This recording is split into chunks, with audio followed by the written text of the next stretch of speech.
I'm Mix Martindale, and today I'll be teaching my roommates about a 6th grade science, which is the rock cycle. The teaching strategy that I will be using today is called animated language, and that's just using your voice and your body language to convey a message. So why use animated language in a class with emergent bilinguals, or any children that is? You use them because it helps students pick up on the language that you're desiring in the classroom. So if I use academic language and I animate that, they're going to use academic language back to me. It also helps my students pick up on any social cues that I'm using in my language to convey, oh, I'm upset, I'm happy, I'm glad that they're catching on. It also helps my students to retain all of this information that I'm throwing at them in the classroom, and that's why we use animated language. Welcome back.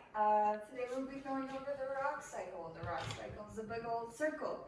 Can you give me a big old circle?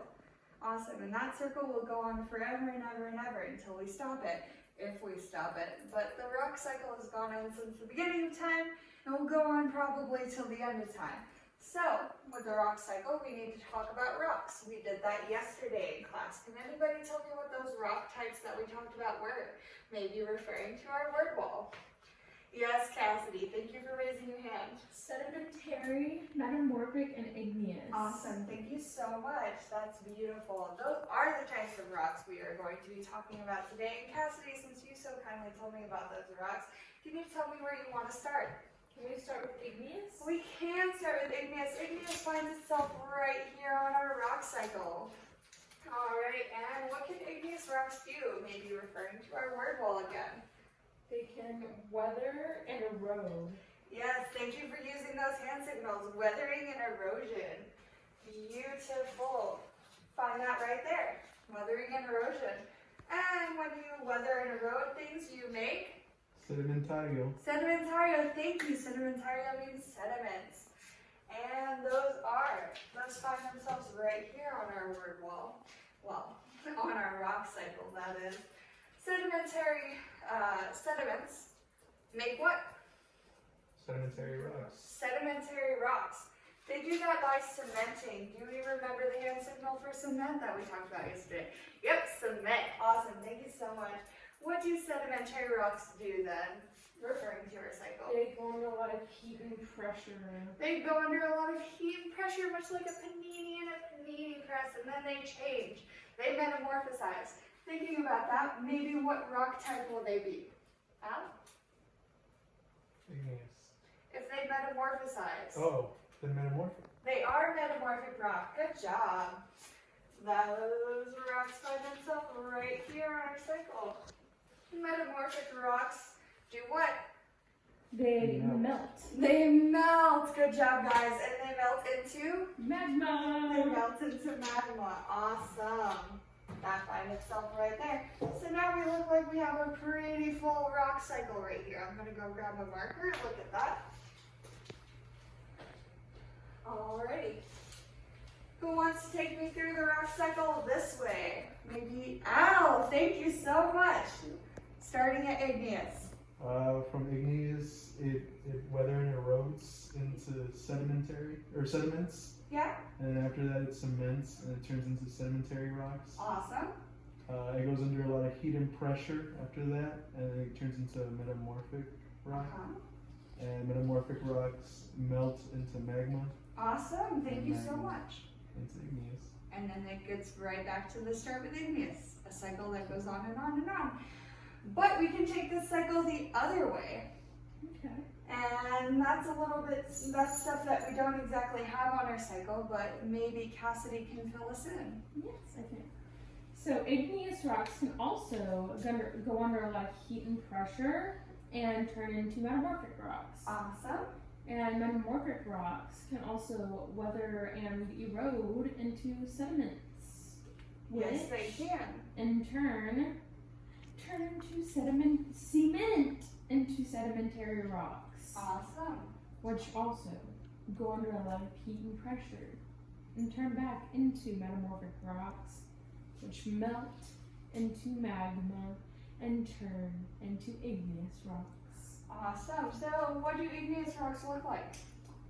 They have a bunch of different like textures. They can be rough and foldy like pumice stones. Yep. And they can be smooth like glass, so like obsidian. Al, do you know of any igneous rocks? Maybe like your countertops at home? Yeah, just like those. They can be What are they any kind. called? Granite. Granite countertops. Granite countertops can turn into something really nice if they, Go under a lot of heat and pressure. yeah, they turn into gneiss. G-N-I-E-S-S, nice. Metamorphic rocks, the shiniest of all rocks. That should get you excited just because they're shiny. Want those in your house. They're really heavy, really pretty. All right, sedimentary rocks. Who can tell me what they look like? Awesome, Al. They look like they have layers on them. They can look like they have layers. Perfect. Cassidy, another type. They also have like other little rocks and like fossils and stuff in Rocks them. and fossils. Like So what do you think limestones. happens to those rocks and fossils when they go under a lot of heat and pressure? They kind of like They change. yeah, they change. Just like everything else. So do you think you're going to see a lot of those rocks and fossils in a metamorphic version of a sedimentary rock? No. No. Good job. Thank you, guys. Alrighty, so this is the rock cycle. What can you tell me about it? What's your favorite part about it? I like learning about the different types of metamorphic. I like the shininess. Al, what's your favorite part? That it can go backwards. That it can go backwards. It goes cool. on and on forever and ever. Thank you so much. So the strategy I used today, animated language, was shown in my body movements and also my inflection of words and how I said my words. This strategy helps emerging bilingual students by helping them pick up body language, helping them pick up the dedicated language in the classroom, so the academic language, any key vocabulary that I was hopefully emphasizing on my word wall, and then it helps them pick up social cues in other parts of their lives. So as the grade levels increase, you might want to slow down all the hand movements.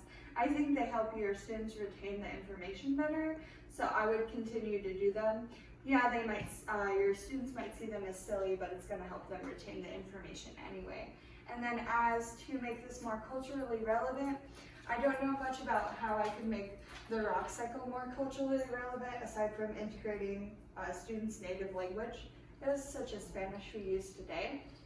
And in the future, my goal is to highlight scientists and highlight things that will help my students be more culturally aware of science and their culture, as well as getting them excited about science, because that's all I want to do. Thank you.